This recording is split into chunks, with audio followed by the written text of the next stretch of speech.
ਪੰਜਾਬ ਦੀਆਂ ਸਿਆਸੀ ਸਥਿਤੀਆਂ ਅਤੇ ਸਿਆਸੀ ਖਬਰਾਂ ਦੇ ਸਾਡੇ ਇਸ ਖਾਸ ਪ੍ਰੋਗਰਾਮ ਖਬਰ ਪੜਤਾਲ ਦੇ ਵਿੱਚ ਤੁਹਾਡਾ ਬਹੁਤ-ਬਹੁਤ ਸਵਾਗਤ ਹੈ। ਅੱਜ ਦੇ ਇਸ ਖਾਸ ਪ੍ਰੋਗਰਾਮ ਦੇ ਵਿੱਚ ਚਰਚਾ ਕਰਾਂਗੇ ਖਾਸ ਤੌਰ ਤੇ ਕਿਸਾਨੀ ਵੋਟ ਦੀ। ਕੀ ਕਿਸਾਨੀ ਵੋਟ ਨੇ ਵੱਡੀ ਸਿਆਸੀ ਪਾਰਟੀ ਦਾ ਕਿਸੇ ਸਿਆਸੀ ਪਾਰਟੀ ਦਾ ਨੁਕਸਾਨ ਕੀਤਾ ਹੈ?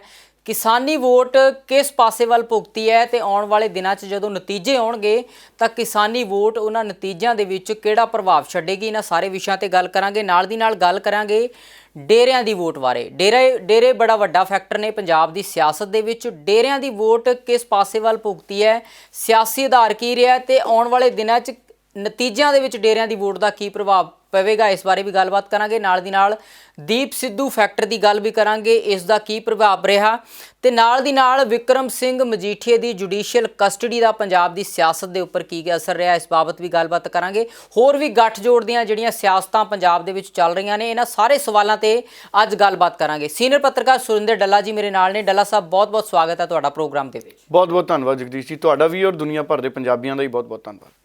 डल्ला साहब पहला सवाल किसानी वोट नूं लैके सुनन दे विच ज़मीनी रिपोर्टां आ रही ने कि किसानी वोट है जिहड़ी उन्हें बड़ा वड्डा प्रभाव पंजाब दे वोटरां दे उपर छड्डिया है।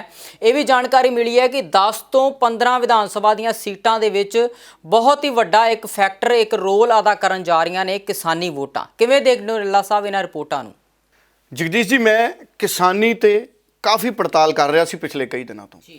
पंजाब सूबा होवे, खेती आधारित आर्थिकता होवे, लगभग हर व्यक्ति सीधे या असिधे रूप च किसान होवे जी, ते फिर उत्थे किसानी वोट बैंक दा साडी सरकार बनाउण दे विच दखल ना होवे, ये किवें संभव है? और मेरे कोले एडे हैरानीजनक आंकड़े इकट्ठे होए ने। चोण कमिशन दीआं पाबंदियां ने जद तक कोड ऑफ कंडक्ट है 7 मार्च नूं जदों आखिरी गेड़ दीआं वोटां पै जाणीआं ने, 7 नूं ही पैणीआं, जिस दिन भी आखिरी गेड़ दीआं वोटां पै जाणीआं ने और जदों ये असीं दस सकदे होवांगे आखिरी दिन जदों एग्जिट पोल आउणा ना जी जगदीश जी, जिहड़ी मेरी तैयारी चल रही है, मैं दुੱਧ दा दुੱਧ ते पानी दा पानी कर दूंगा भी साडी किसानी वोट बैंक दा प्रभाव की है ते किन्नियां सीटां ते किसान की करन वाले ने ते किन्नियां सीटां दा नतीजा किवें आउण वाला है। सो इस करके पर मैं ये जरूर कह दिंदा, जिहड़ी गल मैं कह सकदा दायरे च है, किसानी वोट बैंक का बहुत वड्डा सच उजागर होया है। अगर आम आदमी पार्टी नूं वोट पई है, अगर बीजेपी नूं वोट पई है, अगर कांग्रेस नूं पई है, अगर अकाली दल नूं पई है, तो फिर किसान पार्टी नूं भी बहुत पई है। संयुक्त समाज मोर्चे नूं भी वोटां बहुत पईयां ने जगदीश जी। मैं तां ही कई दिनों का कह रहा कि नक्को नक मुकाबला इस बार चलिया पंजाब की सियासत दे विच। भावें कहण नूं किसी एक धिर की हवा की गल हो रही है, कोई एक धिर अपनी किसी खास वजह करके हवा मनी बैठा है, कोई धिर ये मनी बैठा है भी साडे लीडर दिल्लियों आ गए तो साडी हवा वगाती। बहुत बहुत फसमा मुकाबला पंजाब दे विच ऐतकी होया है और हर हलके च किसानी वोट बैंक है जिहड़ा बिना किसी नूं दस्से, बिना किसी नूं रौला पाए, बिना इश्तिहार छापे अखबार च, बिना पैसे वालियां इंटरव्यूआं दत्ते किसानी नूं वोटां पईयां ने और बहुत वड्डे पद्धर ते किसानी नूं भी वोटां पईयां ने। और इस किसान दी वोट बैंक नूं जगदीश जी तुसीं जिहड़ी सत्ता दा निर्माण होना ना, जिहड़ा पंजाब च संगठन सरकार दे रूप दे विच अगे आउणा 16वीं विधान सभा च, तुसीं किसानी वोट दी छाप देखोगे और किन्नियां सीटां किसान साडे जित सकदे ने। ਇਹਦੀ संभावना भी मैं 8 मार्च ਨੂੰ एग्जिट पोल ਦੇ ਵਿੱਚ सामने लैके आऊँगा कि किन्नियां सीटां साडे किसान जितणगे। और एक गल तय है, कोई जो मर्जी दावा करता रहे जगदीश जी, किसानां दी मर्जी बिना आउण वाली सरकार नहीं बन रही। किसानां दी मर्जी बिना साडी आउण वाली सरकार नहीं बन रही, मैनूं ये पूरा भरोसा है। और यही खासियत है पंजाब दे इस वार दे वोटां दे आंकड़ियां दी, जिहड़े कि ਅਸੀਂ 10 ਤਰੀਕ ਨੂੰ ਤਾਂ ਮਸ਼ੀਨਾਂ ਚੋਂ ਨਿਕਲੇ ਆਉਣੇ ਆ ਤੇ ਉਸ ਤੋਂ ਪਹਿਲਾਂ ਕਾਨੂੰਨੀ ਤੌਰ ਤੇ ਜਦੋਂ ਐਗਜ਼ਿਟ ਪੋਲ ਦੱਸੇ ਜਾ ਸਕਣਗੇ ਉਦੋਂ ਅੰਕੜੇ ਸਾਹਮਣੇ ਆ ਜਾਣਗੇ, ਫਿਰ ਹਕੀਕਤ ਸਾਹਮਣੇ ਆਊਗੀ, ਕਿਉਂਕਿ ਕਿਸਾਨੀ ਧਿਰ ਨੂੰ ਤੁਸੀਂ ਅੱਖੋਂ ਪਰੋਖੇ ਨਹੀਂ ਕਰ ਸਕਦੇ। जी डल्ला साहब ये भी खबर आ रही ने जमीन तो जड़ियाँ रिपोर्टां आ रही ने कि अखीरी टाइम दे विच कुछ सियासी ते समाजिक घटनावां इस तरह दीयां होईयां जिहदे नाल ਵੋਟਿੰਗ ਦਾ ਜਿਹੜਾ ਰੁੱਖ ਹੈ ਬਦਲਿਆ, ਲੋਕ ਪ੍ਰਭਾਵਿਤ ਹੋਏ, ਚਾਹੇ ਉਹ ਡੇਰਿਆਂ ਦੇ ਫੈਕਟਰ ਦੀ ਗੱਲ ਕਰੀਏ, ਦੀਪ ਸਿੱਧੂ ਦੇ ਫੈਕਟਰ ਦੀ ਗੱਲ ਕਰੀਏ, ਜਾਂ ਆਖਰੀ ਟਾਈਮ ਦੇ ਵਿੱਚ ਜਿਹੜੇ ਕੁਝ ਸਿਆਸੀ ਆਗੂਆਂ ਵੱਲੋਂ ਬਿਆਨ ਦਿੱਤੇ ਗਏ ਉਹਨਾਂ ਦਾ ਬੜਾ ਪ੍ਰਭਾਵ ਪਿਆ। ਇਹ ਗੱਲ ਵੀ ਇਹ ਬਿਲਕੁਲ ਜਿਹੜੇ ਦੇਖੋ ਪੰਜਾਬ ਦੀ ਸਿਆਸਤ ਦਾ ਅਗਰ ਅਸੀਂ ਟ੍ਰੈਂਡ ਦੇਖੀਏ ਨਾ, ਹਮੇਸ਼ਾ ਜਿਹੜੇ ਆਖਿਰ ਵਾਲੇ 5-7 ਦਿਨ ਹੁੰਦੇ ਨੇ ਉਹ ਬੜੇ ਅਹਿਮ ਹੁੰਦੇ ਨੇ ਜੀ। 2017 ਚ ਅਰਵਿੰਦ ਕੇਜਰੀਵਾਲ ਜੀ ਮੋਗੇ ਚਲੇ ਗਏ ਕਿਤੇ ਜੀ, ਇੱਕ ਮਾੜਾ ਕਾਂਡ ਹੋ ਗਿਆ ਜੀ, ਇਸ ਵਾਰ ਕੁਮਾਰ ਵਿਸ਼ਵਾਸ ਦਾ ਬਿਆਨ ਆ ਗਿਆ ਜੀ, ਫਿਰ ਚਰਨਜੀਤ ਚੰਨੀ ਨੇ ਚਿੱਠੀ ਲਿਖਤੀ ਖਾਲਿਸਤਾਨੀਆਂ ਦੇ ਨਾਲ ਸ਼ੰਕੇ ਪ੍ਰਗਟ ਕਰਦੇ ਹੋਏ, ਫਿਰ ਕੁਮਾਰ ਵਿਸ਼ਵਾਸ ਨੇ ਸਵਾਲ ਖੜੇ ਕਰਤੇ, ਫਿਰ ਨਰਿੰਦਰ ਮੋਦੀ ਸਾਹਿਬ ਪੰਜਾਬ ਆਏ ਜੀ, ਉਹਨਾਂ ਨੇ ਅਕਾਲੀ ਦਲ ਦੇ ਨਾਲ ਉਹ ਗੁੱਸਾ ਜ਼ਾਹਰ ਕੀਤਾ ਕਿ ਤੁਸੀਂ ਹੱਕ ਬਣਦਾ ਸੀ ਮਨੋਰੰਜਨ ਕਾਲੀਏ ਨੂੰ ਡਿਪਟੀ ਮੁੱਖ ਮੰਤਰੀ ਬਣਾਉਣ ਦਾ, ਤੁਸੀਂ ਨਹੀਂ ਬਣਾਇਆ। ਇੱਕ ਤਰੀਕੇ ਨਾਲ ਬੀਜੇਪੀ ਨੇ ਵੀ ਇਮੋਸ਼ਨਲ ਕਾਰਡ ਖੇਡਿਆ ਕਿ ਸਾਡਾ ਬੰਦਾ ਵੀ ਭਾਈ ਡਿਪਟੀ ਮੁੱਖ ਮੰਤਰੀ ਬਣਦਾ ਸੀ। ਜੇ ਸੁਨੀਲ ਜਾਖੜ ਕਹੀ ਜਾਂਦੇ ਨੇ ਕਿ 42-40 ਮੇਰੇ ਹੱਕ 'ਚ ਸੀ, ਮੈਨੂੰ ਮੁੱਖ ਮੰਤਰੀ ਨਹੀਂ ਬਣਾਇਆ ਗਿਆ, ਤੇ ਬੀਜੇਪੀ ਨੇ ਵੀ ਉਹ ਗੱਲ ਕਰਤੀ ਕਿ ਸਾਡੇ ਮਨੋਰੰਜਨ ਕਾਲੀਏ ਨੂੰ ਨਹੀਂ ਬਣਾਇਆ ਅਕਾਲੀ ਦਲ ਨੇ। ਇਹ ਸਾਰੇ ਫੈਕਟਰ ਸੀ। ਨਵਜੋਤ ਸਿੰਘ ਸਿੱਧੂ ਦਾ ਫੈਕਟਰ ਤਾਂ ਸੀ। Navjot Singh Sidhu versus mafia. ਅਗਰ ਨਵਜੋਤ ਸਿੰਘ ਸਿੱਧੂ ਮੁੱਖ ਮੰਤਰੀ ਦਾ ਚਿਹਰਾ ਕਾਂਗਰਸ ਬਣਾਉਂਦੀ ਤੇ ਪੰਜਾਬ 'ਚ ਸਿੱਧੂ ਤਾਂ ਪਹਿਲਾਂ ਹੀ ਕਹਿੰਦਾ ਸੀ ਵੀ ਜਾਂ ਸਿੱਧੂ ਹੈ ਜਾਂ ਮਾਫੀਆ, ਵੀ ਜਾਂ ਸਿੱਧੂ ਰਹੂ ਜਾਂ ਮਾਫੀਆ ਰਹੂ।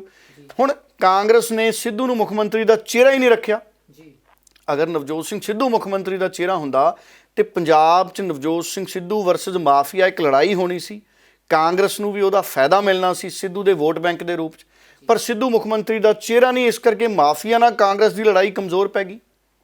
ਉੱਪਰੋਂ ਚਰਨਜੀਤ ਚੰਨੀ ਦੇ ਭਾਣਜੇ ਦੇ ਜਿਹੜੇ ਮਾਮਲਾ ਸਾਹਮਣੇ ਆ ਗਿਆ, ਤੇ ਫਿਰ ਨਵਜੋਤ ਸਿੰਘ ਸਿੱਧੂ ਨੂੰ ਮੁੱਖ ਮੰਤਰੀ ਦਾ ਚਿਹਰਾ ਨਾ ਬਣਾਉਣ ਨਾਲ ਜਿਹੜੇ ਉਹ ਇੱਕ ਇਮਾਨਦਾਰੀ ਔਰ ਬਦਲਾਅ ਦੀ ਦੇਖ ਰਹੇ ਸੀ, ਇਮਾਨਦਾਰੀ ਦੀ ਸਿਆਸਤ ਦੇਖੋ, ਕੇਜਰੀਵਾਲ ਦੀ ਇਮਾਨਦਾਰੀ ਤੇ ਤਾਂ ਸ਼ੱਕ ਨਹੀਂ ਕਰ ਸਕਦੇ। ਕੁਝ ਨੀਤੀਆਂ ਨੇ ਕੇਜਰੀਵਾਲ ਦੀਆਂ ਜਿਹੜੀਆਂ ਮੈਨੂੰ ਨਹੀਂ ਪਸੰਦ, ਪਰ ਕੁੱਲ ਮਿਲਾ ਕੇ ਕੇਜਰੀਵਾਲ ਇਮਾਨਦਾਰ ਤਾਂ ਹੈ ਨਾ, ਭਗਵੰਤ ਮਾਨ ਇਮਾਨਦਾਰ ਤਾਂ ਹੈ ਨਾ। ਸੋ ਜਿਹੜੇ ਉਹ ਇਮਾਨਦਾਰੀ ਦੇ ਪੱਖੋਂ ਲੋਕ VOTING ਕਰਨ ਦਾ ਸੋਚ ਰਹੇ ਸੀ, ਉਹਦਾ ਅਸਰ ਨਰਿੰਦਰ ਮੋਦੀ ਨੇ ਵੀ ਪਾਇਆ। ਨਰਿੰਦਰ ਮੋਦੀ ਵੀ ਇਮਾਨਦਾਰ ਹੈ। ਫਿਰ ਇੱਕ ਪਾਸੇ ਪ੍ਰਧਾਨ ਮੰਤਰੀ ਹੈ, ਇੱਕ ਪਾਸੇ ਅਰਵਿੰਦ ਕੇਜਰੀਵਾਲ ਹੈ, ਭਗਵੰਤ ਮਾਨ ਹੈ। ਉਹ ਸਿੱਧੂ ਦੇ ਚਾਹੁਣ ਵਾਲੇ ਸ਼ਿਫਟ ਹੋਏ। ਕਿੱਧਰ ਹੋਏ ਇਹ ਤਾਂ ਹੁਣ 10 ਮਾਰਚ ਨੂੰ ਪਤਾ ਲੱਗੂਗਾ, ਪਰ ਪ੍ਰਭਾਵ ਪਿਆ। ਇਸੇ ਤਰ੍ਹਾਂ ਡੇਰਿਆਂ ਦਾ ਪੰਜਾਬ 'ਚ ਕਿੰਨੇ ਡੇਰੇ ਨੇ। ਉਹ ਸਿਰਸੇ ਵਾਲਾ ਜਿਹਨੂੰ ਜ਼ਮਾਨਤ ਹੋਈ ਸੀ, ਜਿਹੜਾ ਪੈਰੋਲ ਤੇ ਆਇਆ, ਉਹਦੀ ਵੋਟ ਜਿਹੜੀ ਇੱਕ ਪਾਸੇ ਕਹਿੰਦੇ ਝੁਕ ਗਈ। ਕਹਿਣਾ ਕੀ ਆ ਉਹ ਸਾਰਿਆਂ ਨੂੰ ਪਤਾ ਹੀ ਹੈ, ਜਿਹੜੇ ਸੁਨੇਹੇ ਚਰਚੇ ਅਖਬਾਰਾਂ ਨੇ ਛਾਪੇ।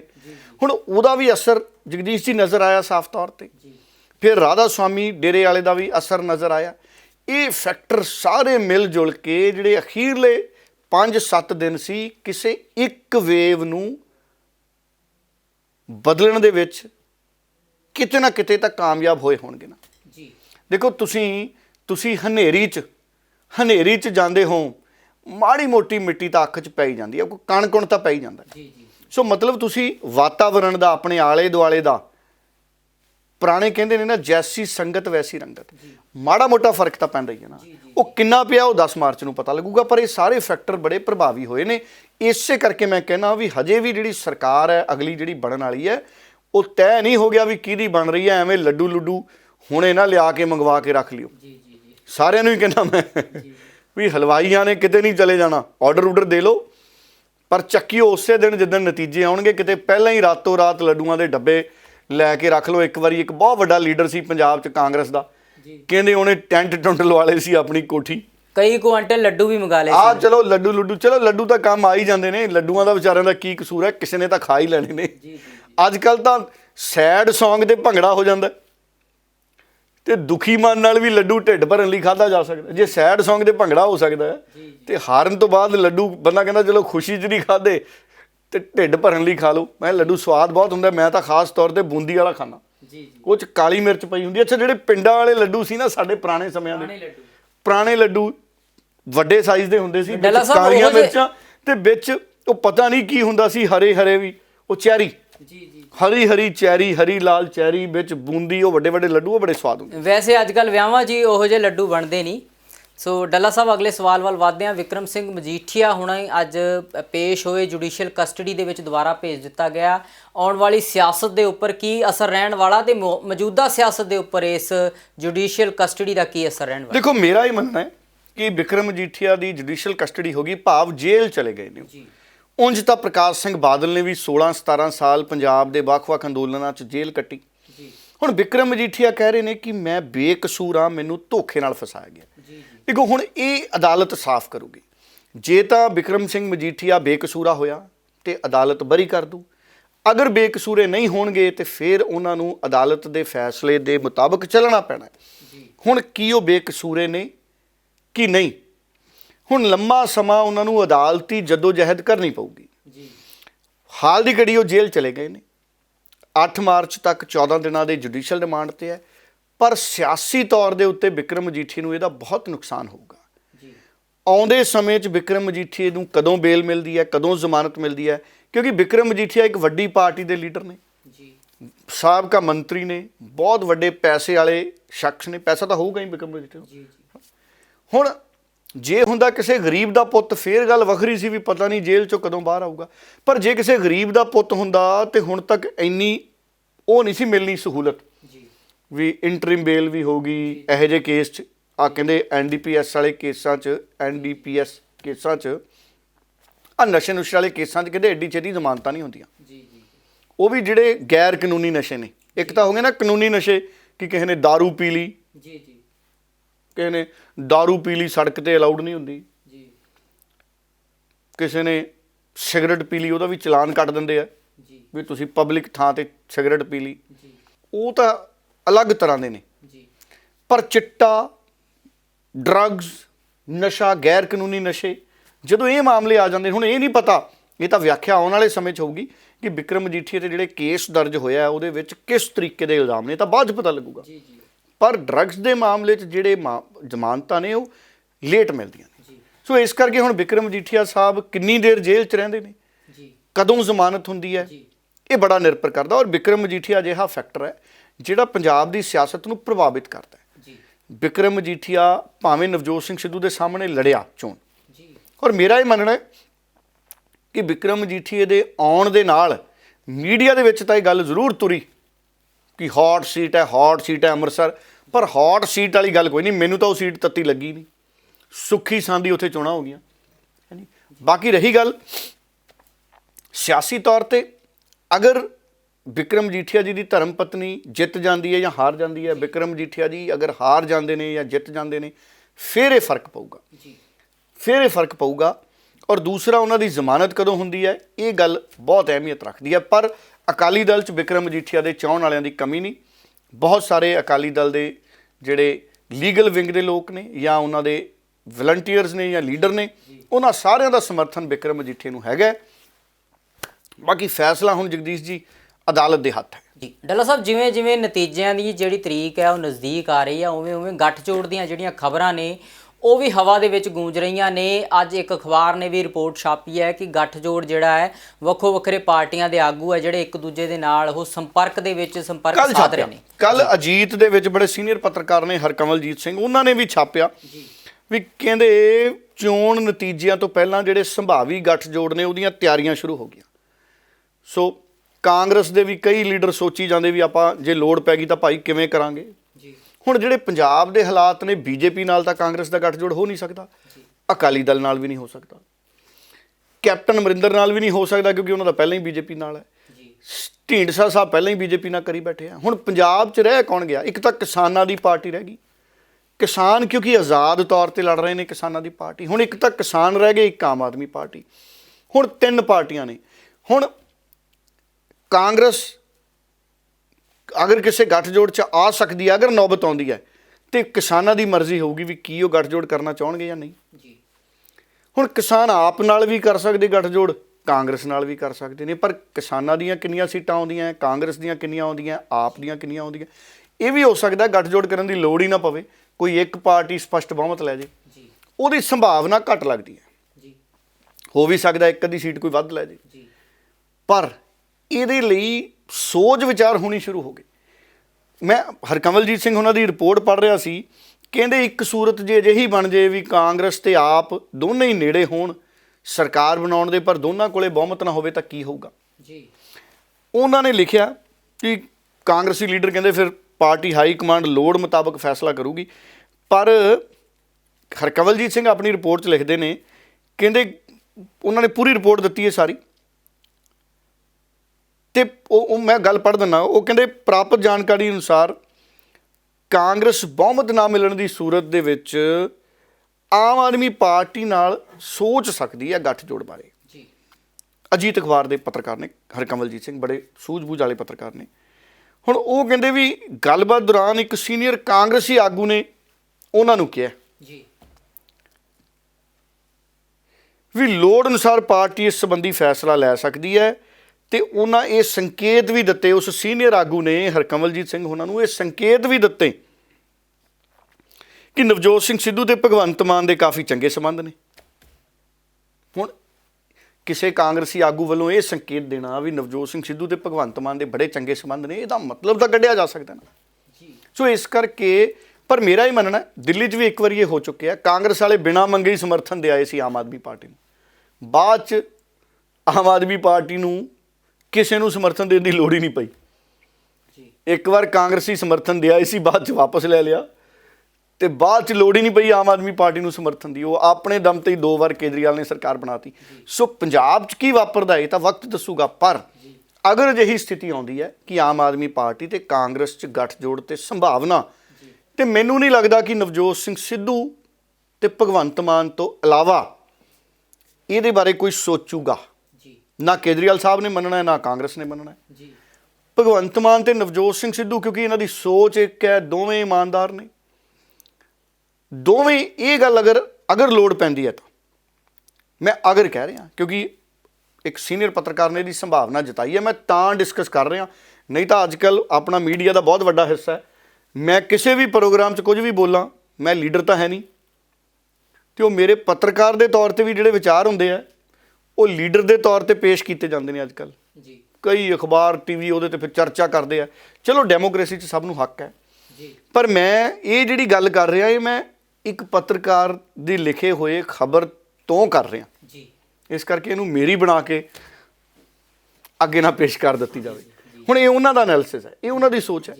ਹੁਣ ਜਗਦੀਸ਼ ਜੀ ਇਹ ਆਪਣੇ ਆਪ ਦੇ ਵਿੱਚ ਦੇਖੋ ਨਵੇਂ ਸਮੀਕਰਨ ਨੇ, ਉਹਨਾਂ ਨੇ ਕਿਹਾ ਵੀ ਹੈ, ਔਰ ਇਹ ਵੀ ਲਿਖਦੇ ਨੇ, ਕਹਿੰਦੇ ਕਿਸੇ ਵੀ ਧਿਰ ਨੂੰ ਬਹੁਮਤ ਨਾ ਮਿਲਣ ਦੀ ਸੂਰਤ 'ਚ ਦੂਜੀ ਧਿਰ ਦਾ ਸਮਰਥਨ ਮਜਬੂਰੀ ਹੋਵੇਗੀ ਕਈ ਪਾਰਟੀਆਂ ਨੂੰ।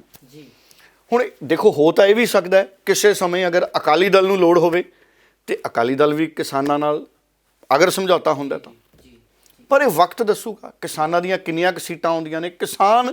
ਕਿਸਾਨਾਂ ਦਾ ਦਖਲ ਰਹੂਗਾ ਸਰਕਾਰ 'ਚ, ਮੈਨੂੰ ਇਹ ਲੱਗਦਾ। ਬਸ ਜੇ ਕਿਸਾਨਾਂ ਦਾ ਦਖਲ ਰਹੂਗਾ ਤਾਂ ਫਿਰ ਇਹ ਪੰਜਾਬ ਦੇ ਲਈ ਭਲੇ ਵਾਲੀ ਗੱਲ ਹੈ, ਕਿਉਂਕਿ ਕਿਸਾਨਾਂ ਦਾ ਵਿਧਾਨ ਸਭਾ 'ਚ ਜਾਣਾ ਬਹੁਤ ਜ਼ਰੂਰੀ ਹੈ। ਡਾਲਾ ਸਾਹਿਬ, ਇੱਕ ਸਵਾਲ ਮੇਰੇ ਮਨ ਦੇ ਵਿੱਚ ਸੀਗਾ, ਅਖੀਰੀ ਸਮੇਂ ਦੇ ਵਿੱਚ ਸਾਡੇ ਨੌਜਵਾਨ ਦੀਪ ਸਿੱਧੂ ਜਿਹੜੇ ਅਕਾਲ ਚਲਾਣਾ ਕਰ ਗਏ ਸੜਕ ਦੁਰਘਟਨਾ ਦੇ ਵਿੱਚ, ਉਹਨਾਂ ਦੀ ਮੌਤ ਤੋਂ ਬਾਅਦ ਵੀ ਪੰਜਾਬ ਦੇ ਵਿੱਚ ਇੱਕ ਤਰ੍ਹਾਂ ਦੀ ਖਾਸ ਸਿਆਸੀ ਲਹਿਰ ਚੱਲੀ, ਨੌਜਵਾਨਾਂ ਨੇ ਰੋਸ ਵੀ ਪ੍ਰਗਟ ਕੀਤਾ ਹੈ, ਕਈ ਤਰ੍ਹਾਂ ਦੇ ਇਲਜ਼ਾਮ ਵੀ ਲਗਾਏ, ਤੇ ਉਸ ਤੋਂ ਬਾਅਦ ਇੱਕ ਖਾਸ ਸਿਆਸੀ ਧਿਰ ਵੱਲ ਝੁਕਾਅ ਹੋਇਆ ਨੌਜਵਾਨਾਂ ਦਾ। ਕੀ ਇਸ ਅਸਰ ਨੂੰ ਦੇਖਦੇ ਹੋ, ਕਿਵੇਂ ਦੇਖਦੇ ਹੋ, ਕੀ ਕੋਈ ਅਸਰ ਹੋਇਆ ਇਸ? ਦੇਖੋ ਦੋ ਗੱਲਾਂ ਨੇ, ਕੱਲ ਦੀਪ ਸਿੱਧੂ ਹੋਰਾਂ ਦਾ ਭੋਗ ਸੀ ਜੀ, ਤੇ ਬਹੁਤ ਵੱਡੀ ਗਿਣਤੀ 'ਚ ਲੋਕ ਉੱਥੇ ਗਏ, ਨੌਜਵਾਨ ਉੱਥੇ ਗਏ, ਔਰ ਜਦੋਂ ਦੀਪ ਸਿੱਧੂ ਹੋਣੀ ਇਸ ਦੁਨੀਆ ਤੋਂ ਗਏ, ਉਹਨਾਂ ਦੇ ਕਈ ਵੀਡੀਓ ਵਾਇਰਲ ਹੋਏ, ਕਈ ਉਹਨਾਂ ਦੀਆਂ ਤਸਵੀਰਾਂ ਵਾਇਰਲ ਹੋਈਆਂ, ਔਰ ਮੇਰਾ ਹੀ ਮੰਨਣਾ ਹੈ ਕਿ ਕਿਤੇ ਨਾ ਕਿਤੇ ਦੀਪ ਸਿੱਧੂ ਨੌਜਵਾਨਾਂ ਦੇ ਵਿੱਚ ਚਰਚਾ ਦਾ ਮੁੱਦਾ ਸੀ, ਉਹਨਾਂ ਦਾ ਦੁਨੀਆ ਤੋਂ ਜਾਣਾ ਵੀ ਚਰਚਾ ਦਾ ਮੁੱਦਾ ਸੀ,